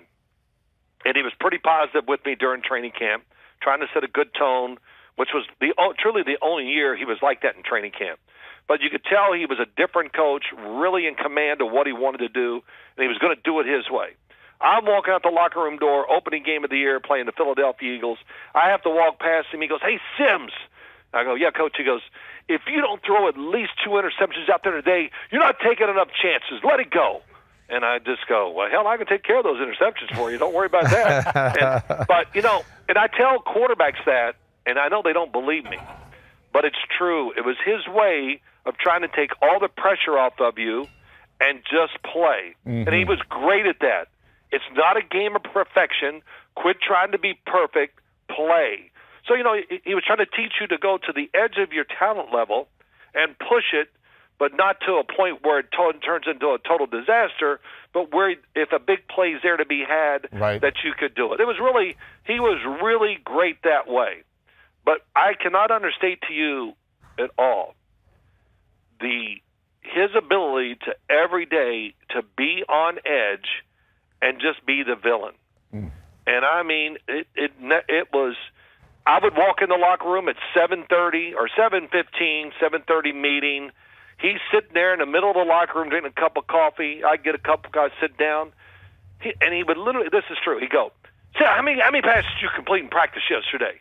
I go, I don't know. He goes, not very damn many. That's all I know. I mean, I couldn't sleep the whole night, Simms. I mean, I tossed and turned, and my wife says, "Oh, Bill, what's the matter?" He goes, my effing quarterback can't complete a pass. and I just and I just go, oh my God. I got up and I was so nervous the whole day. And I was walking out to practice, and Pat Hodson, who was a good friend, my wide receiver coach, said, "I'll go warn the wide receivers, Phil." And I just said something to Pat that I can't repeat. You would. I'm not going to repeat on your podcast here. I said, "Yeah, you tell them, Pat. Like, I'm going to knock their heads off with the ball today," and everything. But I was so nervous the whole day until that 2:30 or 3 o'clock practice came around. And thank God I had a good day of practice, because if I wouldn't have, I'd have to hear it all again the following day. So, right. But it was tough to have great practices every day back then, guys. You know that. Full pads, full speed. Because it was real. Yeah. We get real rush. They're knocking down your passes. Everybody's trying to intercept everything. And, it was like, hell, it was brutal. If you hit 60% in practice, you were killing it. Yeah, right. So, but that's it. You the man. I thought we were going to talk more about the draft, but. Well, that's all right. What else? Is there anything else you want to talk about? Anything else you want to bring up? No, just two things. Tyree Jackson, surprised somebody didn't take him late in the draft. Okay, yep, I hear you. That one, right. I thought I've been looking over guys. Now I really will watch all the draft picks, because it fits better for me now, because I know what team they're playing on, right, and how they'll fit. So that excites me. I've already started this today, but I think the New England Patriots, getting Jared Stidham at quarterback was really a good pick. Yeah. I think they'll be surprised at his arm in person. Right. And I think the other thing is I was shocked he ran a 4.8 at the combine. I thought he was going to run like a 4.65, something like that. Yeah, right. I hear you. He looked like that's the way he moves when you see him scramble at Auburn and everything. He gets away from trouble very easy in college, and that conference he plays in, it's not. They don't play patty cake, that's for sure. Yeah, that's right. So that's it. I'll let it go at that. All right, you the man, Dad. Good to talk to you, Phil. Hey, listen, son. Yeah. Quit cursing so much. Okay, I'll try that. Okay. See ya. Paul, every time he curses, slap him and say, "That's from Big Phil." Go ahead. You got it, man. Right in the back of the head. Hit the back of that big head. He needs it. All right. See you, Dad. guys. See you, Phil. See ya. All right. Awesome. What a relief it would be if you, at any level, high school, college, professional, because as a quarterback, you're always worried about making a mistake. Yes. No matter how confident you are, it's in the back of your mind.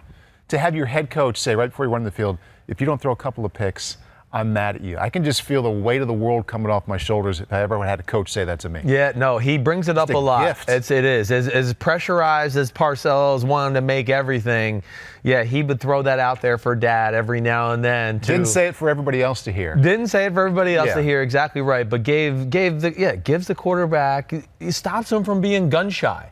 And again, quarterbacking was so different that day and age. We could sit there and watch, all my dad's touchdown passes for his career and never watch a touchdown pass under 10 yards. You know what I mean? Back in that day, it was when you threw the ball down the field aggressively for yards, and you didn't want to leave those opportunities on the field. I've talked about this before. I watched a 1988 Monday night game between Doug Williams and my father. Okay, this is how much the league has changed. And my dad was like 19 for 31 for like 290 yards, right? So think about that, yards per completion there. 19 completions and it's around 300 yards. Doug Williams was like 14 for 38 for like 350 yards. Yeah. So that just tells you the type of style of play. Yeah, it wasn't about completion percentage and all of that. It was more like, hey, we're dropping back to pass here, and we're going for 20. We're going for 40. Right. We're trying to make plays happen, and it was kind of a different way altogether that day. Hitting 60% and having a touchdown to interception ratio of 2-to-1, which is expected now, was a really, really big deal. It was a big deal. My dad, the year they went to the Super Bowl in '86, threw more interceptions than touchdowns. I think he threw 21 touchdown passes and 22 interceptions. So that speaks a lot to it, too. And they went 14-2. So that just tells you how the league was. All right, awesome to talk to Big Phil, as always. Some questions I wanted to get to, though. Okay, cool. Before we move on to the next portion of the podcast. So this one comes from A1 Clacked Up 44. A1? That's legit. What is it? A1 Clacked Up? Yeah. 44? Yeah. I like that. Okay. The C is right next to the D, so I'm assuming it's the I got a sound. question because I'm not sure if you can read after Matt W. I know. Or Matt W. That one's going to live forever, as it should. How soon do you think Rosen will be quarterback 1 down in Miami? Love your coverage, and I've been listening to you for years now. Also, how do Nick Bosa's legs compare to Saquon's? Saquon's, yes. Okay, first on the legs there was Saquon's, which he's referring to Saquon Barkley, of course, who has the most premium pair of legs and butt in football right now. Your favorite? They are my favorite. It's a high compliment. Bosa's are up there, though. Bosa's would probably make the top 5 power rankings. I mean, hey, go back and watch the Combine. The guy's quads are a work of art, okay? Yeah. And for a white guy, he's got some badunkadunk back there, too. I mean, there's no reason. You can tell why he can get off the line of scrimmage. So Bosa's legs are impressive, and certainly one of the first things I saw on film. I mean, again, it translates to that position more times than not.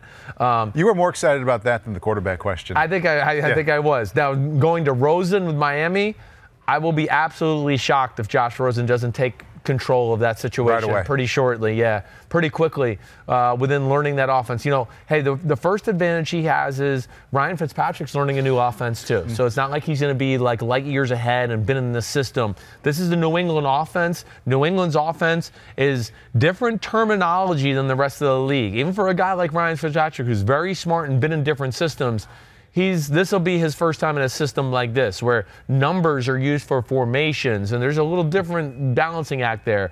But Rosen, I just think, smart kid, as we know, well documented there. And I just think, again, Rosen is talented. You know, there's a reason he was picked at number 10. Right. He is. I mean, he's a good decision maker, and he is a really pure thrower of the football. And has a really good arm, has a better arm than Daniel Jones at number 6, okay? I'm not going to say it's Drew Lock or Dwayne Haskins to that category as far as an arm is concerned, but he certainly can make every throw you need in the playbook and then some. So it's still a good arm and a perfect spiral thrower, Paul. I always put something into spirals because it matters. It matters. It does, yes, right? it does. It matters for the receiver to be able to just snatch it out of the air and catch it seamlessly and tuck it away and run with it. When a ball's wobbling and coming at you hard, that's when you see a ball go off somebody's palm and fall on the ground and things like that. I think it allows, it's not just an aesthetic thing. Like it allows the ball, whether it's 10 yards away or 40 yards away, it has a better chance of getting right where you want it to go. Exactly. If it has a good spin on it. Just like if a golfer really catches it flush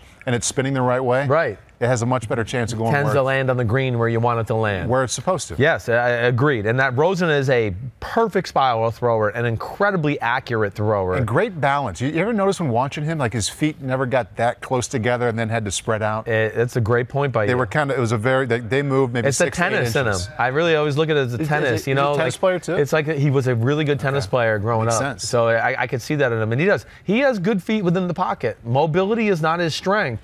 But I do think, you know, like a Brady or some of those guys, he's got good, quick feet to manipulate the pocket, and I think still survive that way. All right, so you like Rosen to start, you like Nick Bosa. He's on your man crush first-team All-American list there with the legs. Is. Okay. Yeah. All right. Ardon, 14. Ardon, 14. Ardon, 14, yeah.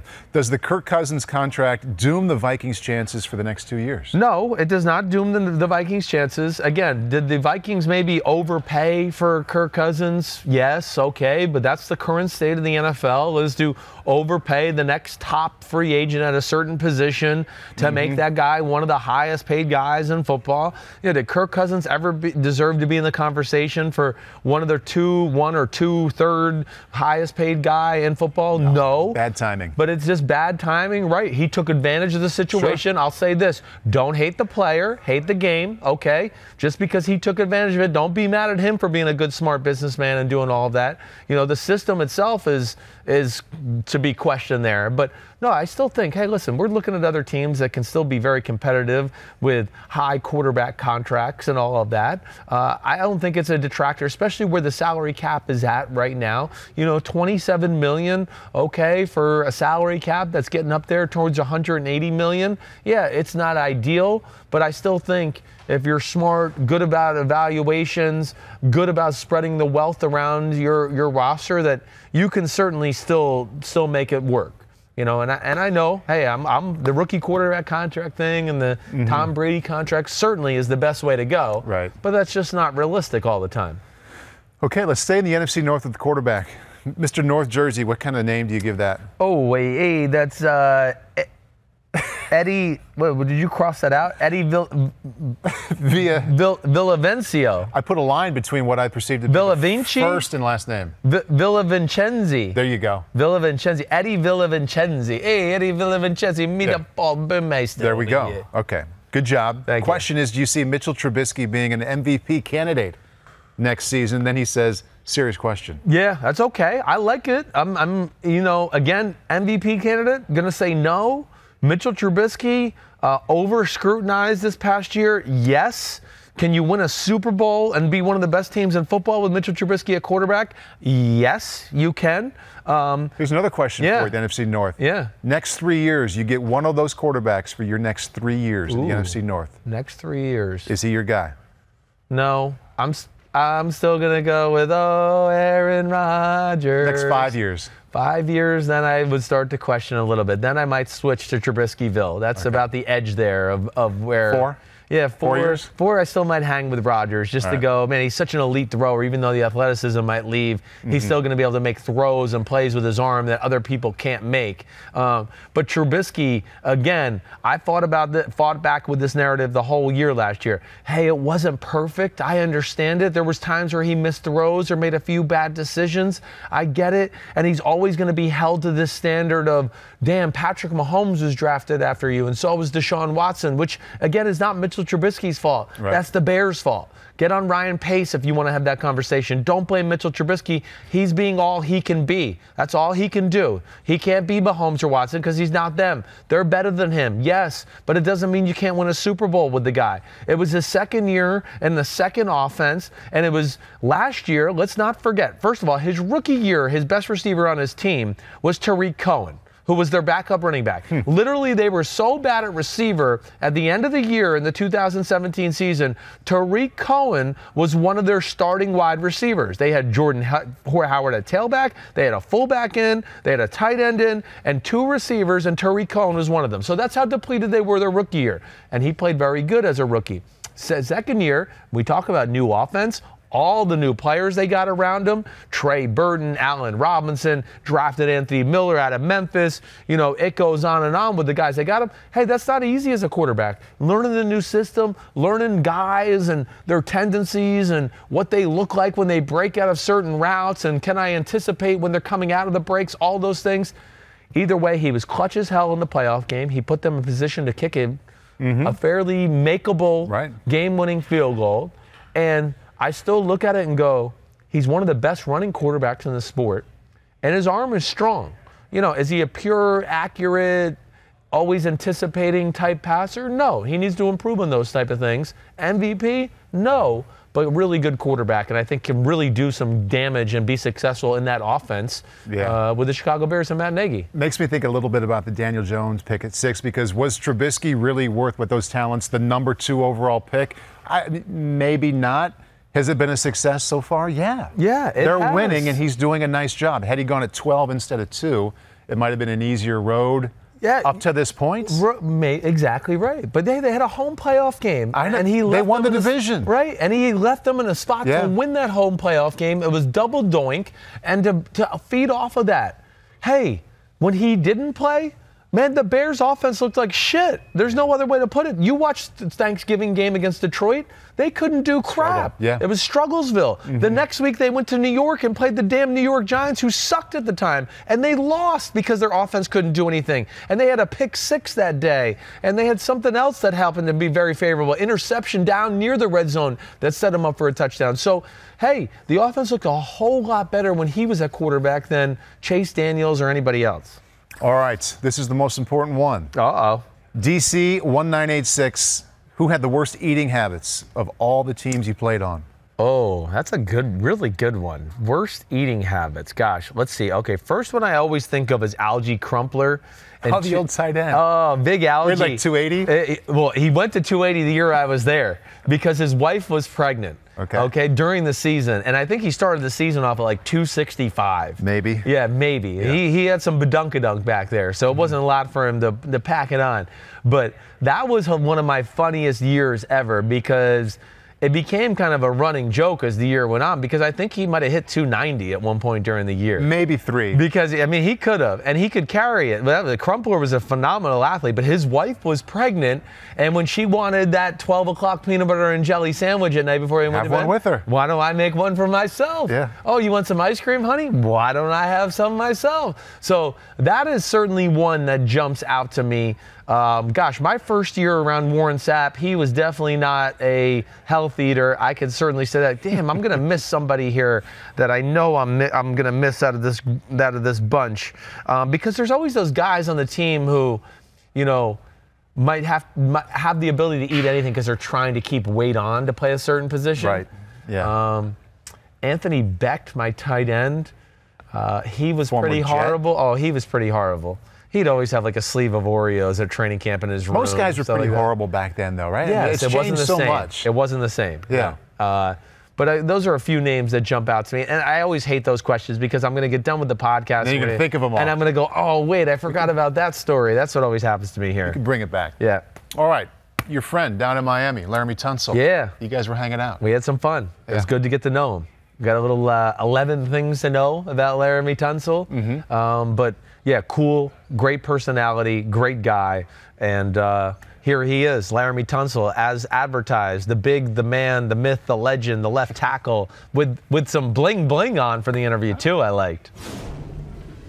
Laremy Tunsil here, okay? I mean, kind of a big deal. Hey, we're all about giving some guys some love who don't get love in the NFL world, okay? To you, everybody just looks at you and goes, oh, you're a big left tackle. What do people say to you in public? Are they like, what do you play? Do you play football? Yeah, That's the right. main thing. Exactly. Do you play football? You'd be like, no, I sell health insurance. I'm a big-ass health insurance provider. I just try to make it funny, man. But of course, you get that in public. All right, good. That's what we're here to do because we want to give you some love. And you're a guy that has the potential, right, to be really one of the best left tackles in football. Right. I'll be true with you. You're not there yet. Are you okay with me saying that? No, You're not cool. going to beat I me like up or honesty. anything No, like that? I Okay, love honesty. Good, but you are the man. All right, so this is where I want to start off. First off, high school. I want to know just right off the bat, how the did you end up or get out of the state of Florida? How did that happen? Long story. See, I love when people ask me this question. I took a visit to Ole Miss. It was an official visit, and Robert Kumdici and Laquan Trejo was there. Of course, they was the #1 players in the nation. So you know, we got in the room, we sat down. We was like, hey man, why would we go to Alabama, Georgia, Auburn, the schools that's already to the top? Let's just come here and build this way up and be the top school here. Yeah. So I mean, we put our ideas together and we came here. And Ole Miss. And you did it. We did it. That was all there was. Beat Bama twice, you know. Yep. You guys were the real deal. Yeah, we was. No doubt about it. I'm still amazed at that just because, I mean, all right, other thing I want to go, high school.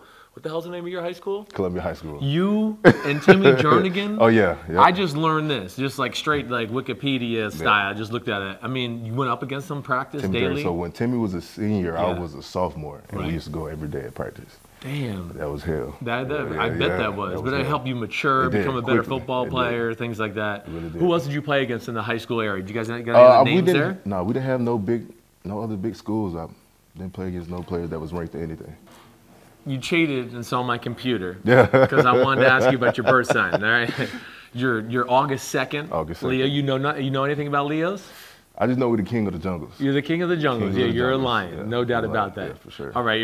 Are you like the guy that steals the show when you're in the locker room? No, That I'm you not kind of trying to do that. No, you're no, not. that's not me. You're compassionate. All right. Yeah, you married? You got a girlfriend? Anything? No. Nothing. No, so you're total king of the jungle right now. What Okay. I do know what you're saying. I miss those days. So you don't know. That's all you know about Leos. Okay. Yep. You don't know any famous Leos that are on that or anything. Please let me know. I was interested. Well, Barack Obama's one. Barack Obama's Leo. Right. That's dope. I'm kind of a fan. Leonardo DiCaprio. Oh, that's dope. Man, See, I didn't know that. and now yesterday was Earth Day. I'm all about the Earth, so I like Leo. And then Madonna. Madonna, really? Yeah, Madonna, Leo, like you. So I could see that. So you got a some personality legends, about you. Right. But I brought this up because your social media posts, you're very into aliens. Okay, what the hell is going on with the aliens? Man, that's some good ones out there that made me chuckle. That's a long story, man. Go ahead. Let's hear the story. It's just a long story, We're man. here to get to know you. I know. Man, he's a little sweaty. Hold on, wipe my dude. No, that's just something I'm into, man. I'm just into aliens. I just believe it's something out there. You believe something's out there? I believe it's more out there. I'm with you. I do too. Facts, I cool. want to see Area 57. Me badly. too, right? Like, it's got to be something out there. I mean, Facts. no doubt about it. Okay, so you're into that. But all right, and you're into science, though. You're not one of these, like, the Earth is flat, anything like that. I'm not into that. All right, See, just I wanted really to make don't sure. know, really. Just want to make sure we weren't in Crazyville or anything like that. Okay, first things first, just a little football. Like, Okay, cool. Dolphins pick up your 5th-year option. Nice. What's the first thing that goes to your head when you hear that? Fifth option. I mean, that's a great honor. Yep. You know, you just got to keep working for me. You know, I never can get complacent. You know, I always want to work to that big contract. Yeah. All right. So you're in a good spot. It's a contract year for you. Right. So you know you got to have a good year to get paid big money. Big money, yes. And you of course want to stay here with the Miami Dolphins. Yes. Yeah, I hear that. All right. So other thing, we're gonna talk to Kenyon Drake a little bit. My guy. Yeah. Seems like an awesome guy. Bring up Ole Miss to Alabama. It's gonna touch him a little bit. Thank you. Thank you. I definitely will. But of course, the famous Miami Miracle play. Like, what's going through your head as he's running down the field during that moment? And it's New England, and you're sick in New England. I mean, we're all kind of sick in New England, even though we respect them. So I'm in the back. Right. So I'm running to the left because I'm thinking I'm about to get the ball. So when I see Devontae flip the ball back to Ken Drake and Ted Larson made the key block to get him to outside, I was like, it's no way he about to score. Gronk tripped, he scored. That was amazing. So when you saw Gronk back there, you thought... I said, that's for sure a touchdown. You thought for sure. Yeah, you said one-on-one, that's going to happen. But you didn't really believe it until that point. Until that point, Okay, now we're running down the field. Like, I didn't look it up on film, and I meant to before I got here. Like, what are you doing? You running down the field? Do you remember? I wish I had the audio. I'm screaming all the way down. Then I jumped all on Drake. What kind of party that night? I mean, it had to be a special. I know you don't get the details. I really don't remember that night. They don't remember. So it was that good of a night. I really don't remember that night. That's good. I don't think I'd remember it either. All right, here we go. These are like tough questions here, okay? So get your shit straight right off the bat. All right, first thing I want to know, I always like to ask guys this. toughest pass rusher you've had to face in the NFL. Who's the first guy that comes to your mind where you go, just damn, that's a handful? Khalil Mack. Khalil Mack. What is it about Mack that just... See, a lot of people... Inside arm? Yes. A lot of people think he's tall, like 6'5". Right. No, he's 6'2". Stocky guy. Yes. Stocky, and he's fast. He is. So he gets you open up. Right. He opens you up, hits that inside shoulder, I mean, and his power's a real deal. You've seen the film. Yeah. No, I know. It's unbelievable. I mean, I know. You're right. He's all legs and ass and arms. That's all he is. Okay. Next one. I want to know. I'm into legs and ass. This is a theme of my Unbuttoned podcast. Usually good players got good legs and ass. You're pretty good. You're back there. You're good. You're good. Okay, here we go. Now, you can't put yourself on this. Mount Rushmore NFL offensive lineman right now. You just had to pick 4. This day and age? This day and age, you got to give props to some fellow players. Trent Williams. Trent Williams is on there. Tyron Smith. Okay. The left tackle for the Packers. Oh, Bakhtiari. Yes. Yes. Going all tackles, a little positional favorite here. You don't have to. It can be all tackles. It doesn't matter. All tackles. Got to be all tackles. Zach Martin in that conversation. Damn right, Zach Martin. He's not a tackle though, so I'm not. So you want to go tackles? I'm going all tackles. Good. I'm going all tackles. Okay. It's all right. You got time. We can always cut out the minutia anyway. Yeah, please do. Don't worry. I'm trying. There's Villanueva in Pittsburgh. Who's tall, but you're not going to go with What's him. the one from Tennessee? Oh, Taylor Lewan. Yes, for sure. You think it's those four? Those four. Okay, so you're Mount Rushmore: Trent Williams, Tyrone Smith, Bakhtiari, and Taylor Lewan. Yes, sir. Okay, I like that. It's a little racial harmony in that group, too. I'm all for that. I'm all for that. I actually really like that. Okay, good. All right, so here's the next thing. I want to go, all right, first thing, all right, one thing coaches like that you don't have to do anymore in the NFL that you're thankful for, okay? Like that you didn't, that in college, was there the hitting drill, something like this? I'm not in love with this question. My producer wanted me to ask you this. Say, what is this? Yeah, like, right. Like, just answer this bullshit-ass question that I just threw at you. Say it again. What one thing coaches don't make you do in the NFL that you're thankful for now? What, like a drill? Like drill or bull not in the having ring for sure. What we had to bull do, in the ring? Yeah. Wait, what is bull in the ring? So Tell everybody, the the whole team line up in a circle, right? Right. And they put one guy in the middle, and they point at somebody. They just turn around. I seen it like in Rudy Rudiger. Yeah, facts. I never. And they just run into each other. Yeah, I never had to do that shit. Yeah, that would have broke my neck. That was a horrible question, Matt Casey, producer. It's not her. It's Matt Casey. It's his fault. Okay. No way. All right. Now is the true, like, real hard hitting stuff. Chicken parm or veal parm? Chicken parm. Okay, thank you. Please don't be killing baby cows. I'm just not into that. Okay. Okay. Guilty pleasure afternoon snack.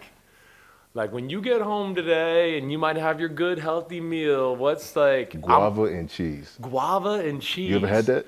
I don't know if I have. It's like a Spanish pastry. Right. I swear to God, it's the amazing thing I ever had. Guava and cheese. Before you leave here today, get guava and cheese. Go to a bakery and get guava and cheese. This is something you've always done, or is this like something that you got to South Florida and you were like, South Florida brought it to you? Yes. Guava and cheese. Okay, I'm down for that. Yes, I think I could try that. All right.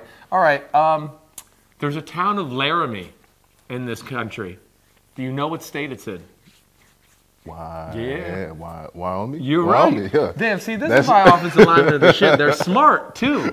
They're just way smarter than defensive tackles. Offensive tackles, way smarter. Okay, that was a good one. All right, let me just get in there. Darts, pool, ping pong. Oh. Got to pick one. Pool all day. Pool all day? Pool all You're day. a billiards guy? Yeah, pool all day. You like to hang out? Are you any good at it? I'm all right. I got a pool table in my house. So. You do. Well, that's just because you're rich now. Because rich people do. And it just I got a room. I need to put something in there. That's why that's there. Okay. Video games. You into that? I play a few video games. You play a few? Okay. So I mean, Mario Kart, Call of Duty, Fortnite. Which one we going with? Mario Kart. Mario Kart? That's a classic. Damn. I wouldn't think you would have gone with that. Yeah, I don't Mario ask Kart, anybody who doesn't Fortnite is just taking over the world. I can't do You don't Fortnite, do it? No. Why? It's lame to me. I personally don't like. A lot of people love Fortnite. Yeah. I just don't like it at all. Yeah. I mean, my little boy, he's 8. He is all over love it, but he's Fortnite, 8. I bet, Yeah, he's all over it. Okay, I'm down with that. The Mario Kart. yeah. That I wasted a lot of college hours playing Mario Kart. A lot. That and Halo. I don't know if you ever played Halo. Yeah, Halo. What? That was my shit. All right. Go-to karaoke song. Sheesh. Yeah. Sheesh.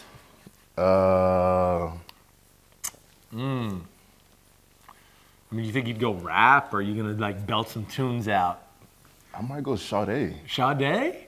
Damn. Ordinary Love. Yeah, okay. I could deal that. I would actually really like to see you singing that song. That would be worth the price of admission. I might have to go Sade. We might have to come back to Miami to see that one. Okay, spirit animal. What is your spirit animal? So I looked this up the other day, and they said I was an owl. An owl? Yeah. You seem somewhat wise. Yeah, they said I was an owl. You're an owl? Yeah, that's what they say. What, just goes with your birthday you're talking Yeah. about? Okay, but do you see yourself as an The owl? owl, I mean, You not see really. yourself as a I don't lion. know my spirit animal, to be honest with you. You don't? I just looked this up on the internet. I just was curious and said owl. An owl. Yeah. What about yours? What's yours? I mean, I think I'm a Siberian tiger. I didn't look it up or anything. That's just what I am. That's what I want. Superhero power, if you had to pick one, what is it going to be?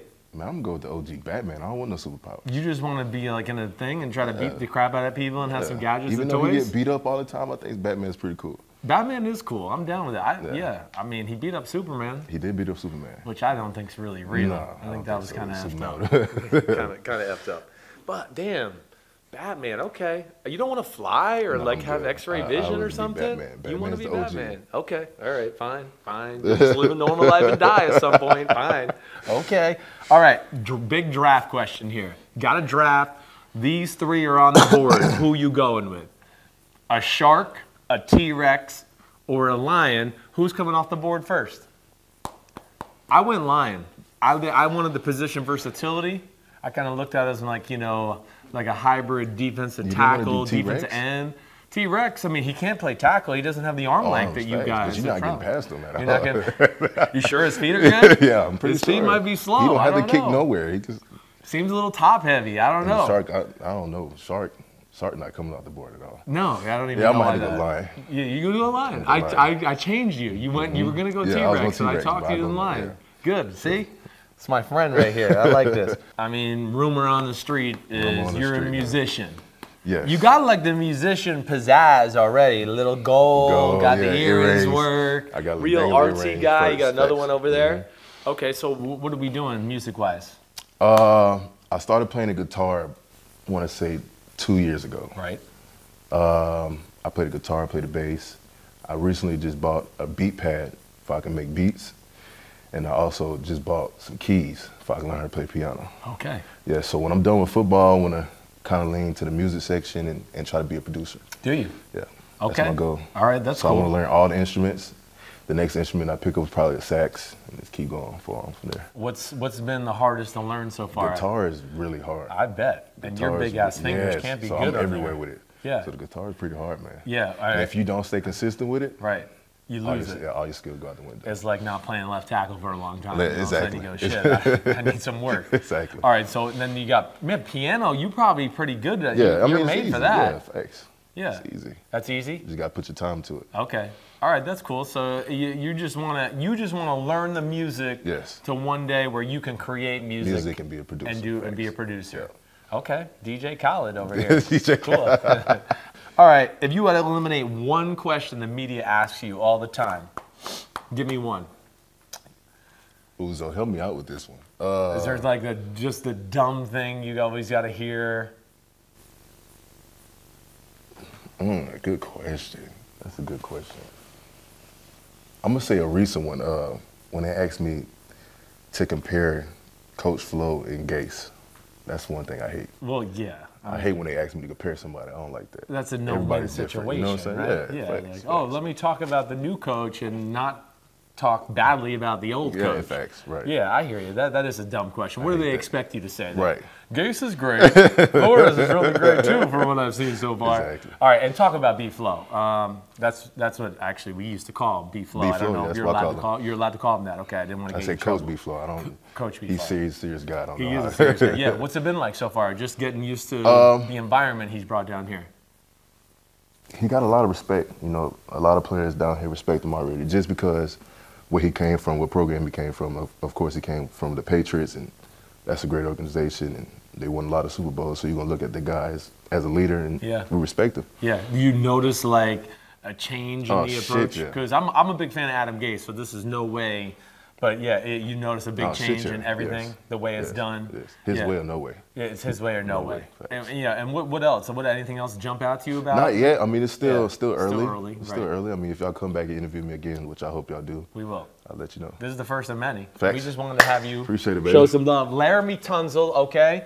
He might not be on the Mount Rushmore of left tackles. Not yet. But it's a big year, and he's coming soon to a theater near you.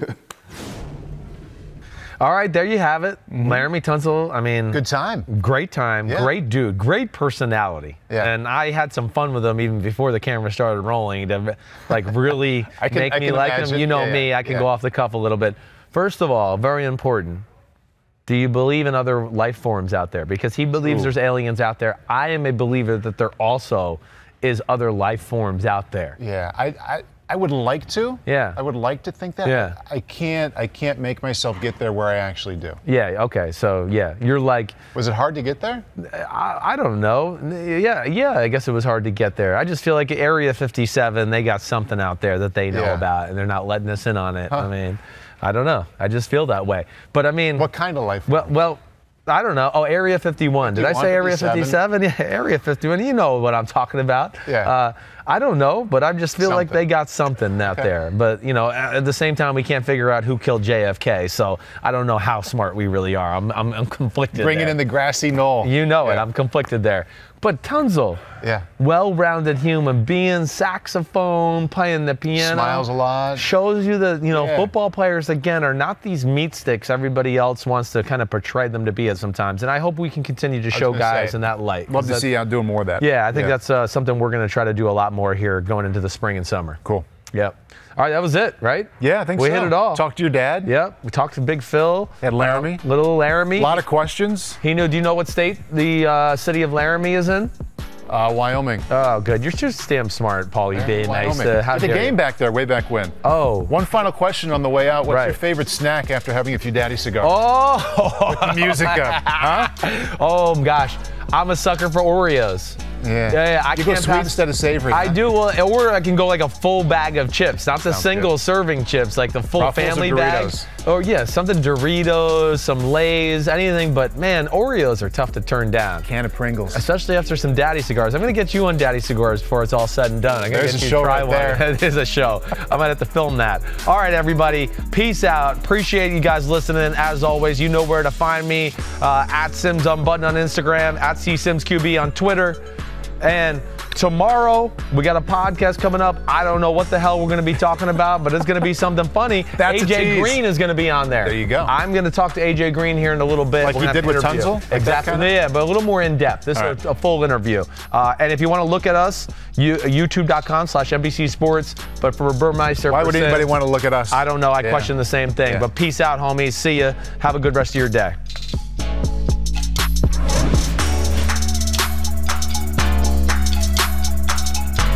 Yo, what's up? Come on, man. Subscribe on YouTube to Chris Simms Unbuttoned Podcast. I need you. Please hit the subscribe button, please.